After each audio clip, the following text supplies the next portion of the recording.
Frederick Douglass' life was defined by courage. One of the first acts of courage in his life came from his master's wife, who taught him to read the alphabet. Doing this, of course, subjected her and her family from retaliation in their community. His education had precisely the effect that the laws against it were designed to prevent. And it wasn't long before he was teaching other slaves to read the New Testament, with as many as 40 people attending his classes. For this and other acts of courage, Douglass was sent to another owner who had a reputation for breaking courageous slaves. All of this, and Douglass was not yet even 16 years old. After several years of severe beatings from this new master, he finally fought back. Under the law at the time, Douglass, of course, could have been killed for resisting his master. He later wrote, "At that moment, from whence came the spirit, I don't know.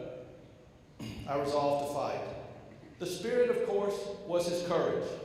Douglass said, "I seized him hard by the throat, and as I did so, I rose." The men fought for almost 2 hours. Douglass remarked that he had discovered an important truth about men. Men who are whipped oftenest are whipped easiest. Yes, Mr. Douglass rose by seizing adversity by the throat for his entire life. He rose to become one of the foremost anti-slavery advocates of his time.